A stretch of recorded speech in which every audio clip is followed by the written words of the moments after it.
Every year, hundreds of planes stop flying. What seems like the end of a gigantic machine is, in reality, the beginning of an industrial operation of enormous precision.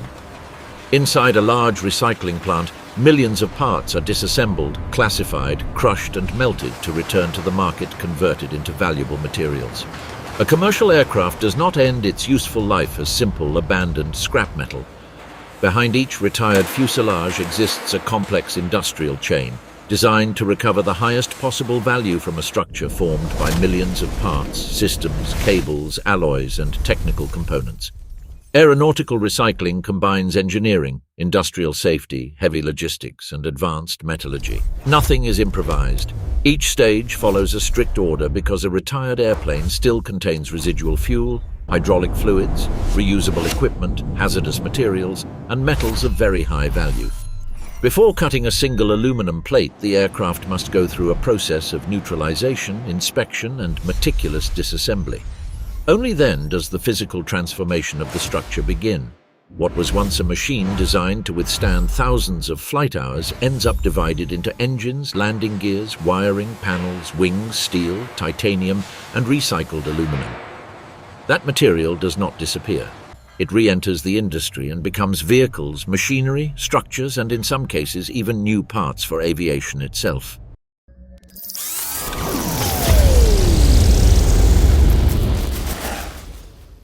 The process begins long before the plane enters the recycling hangar. Retired aircraft usually remain for some time in storage facilities located in dry areas where low humidity helps slow down corrosion. That stage is not a simple parking. It serves to preserve the structure in acceptable conditions while deciding which parts will be resold, reconditioned, or disassembled. When the time comes to start recycling, the plane is moved with specialized towing equipment to the processing area. Once positioned, the real work starts with a complete technical inspection. The teams open access panels, check internal compartments, and analyze the state of the fuselage, the wings, and the structural points most demanded during the operational life of the aircraft. This review allows for the definition of a specific disassembly plan. Not all planes are taken apart in the same way. The procedure changes according to the model, size, state of conservation, and the residual value of its components. In this phase, engineers establish which parts must come out first, which elements can be recovered without damage, and which areas require special precautions. Before any disassembly, the plane must cease to be an active system. To do this, all power sources are disconnected. The main electrical feed lines are cut off, secondary sources are removed or isolated, and accumulators or components that may still retain residual energy are discharged. This is essential because even an out-of-service aircraft can maintain circuits with a charge, and any intervention without prior neutralization could cause discharges or activate systems accidentally. Once that stage is overcome, one of the most delicate steps arrives: the extraction of fluids. The fuel stored in the wings and fuselage is drained through industrial hoses connected to closed pumping systems. It is not just about emptying tanks. The entire procedure is monitored to avoid spills, flammable vapors, or contamination. The recovered kerosene can be stored for treatment or controlled reuse, depending on its condition. Afterward, work is done on the hydraulic system. Although the plane no longer operates, the hydraulic lines can retain internal pressure. Therefore, technicians open valves in a specific sequence to release that pressure gradually.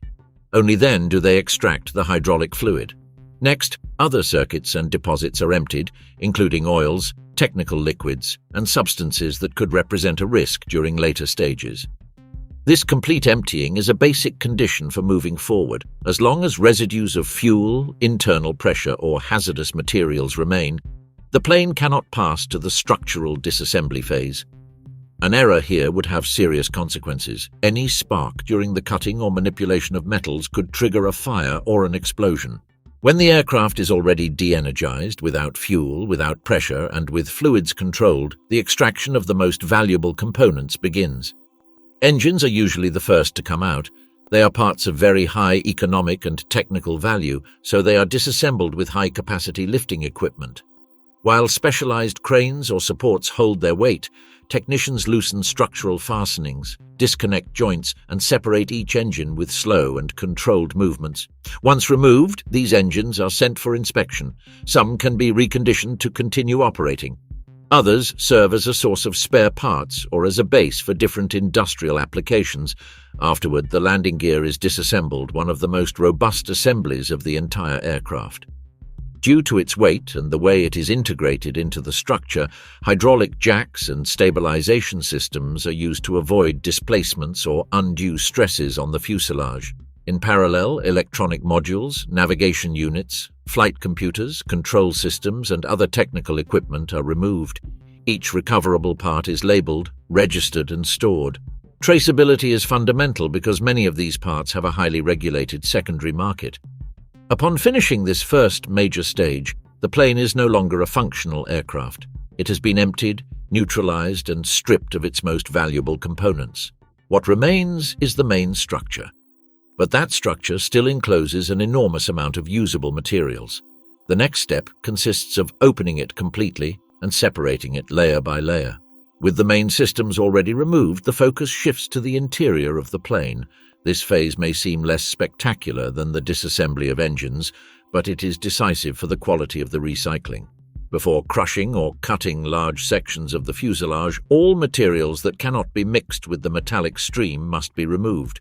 For this reason, operators disassemble seats, overhead luggage compartments, decorative panels, internal linings, carpets, wiring, insulators, and multiple parts made of plastics, textiles, foams, or lightweight composites.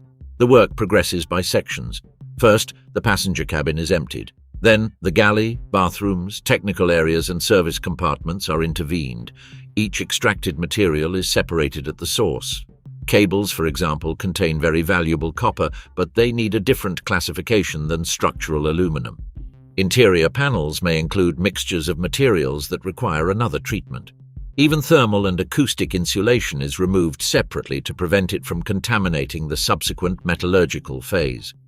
As these layers are disassembled, the true anatomy of the plane begins to be exposed. Frames, stringers, ribs, reinforcements, and plates that make up the resistant skeleton of the fuselage appear.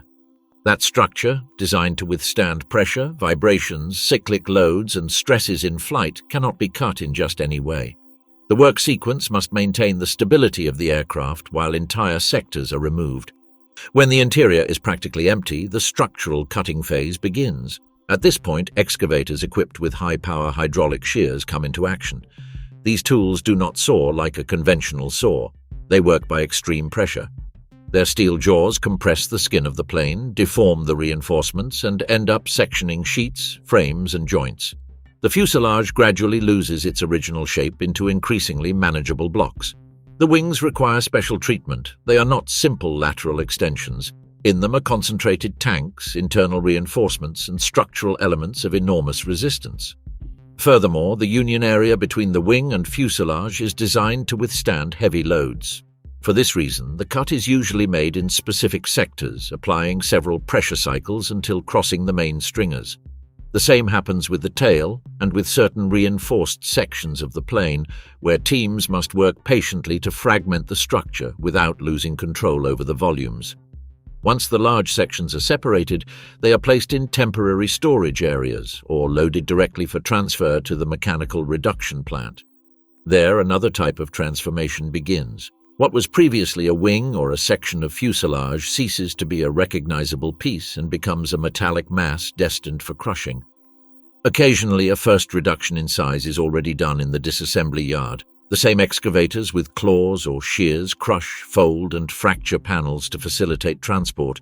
The objective is to reduce volume and prepare the material for the next industrial circuit. At the recycling plant, the fragments enter heavy crushers. These machines employ rotating shafts with hardened teeth capable of grabbing the metal, tearing it, and breaking it into much smaller pieces. The process is continuous. The material enters through a feed mouth and exits through a lower discharge with a much more uniform size.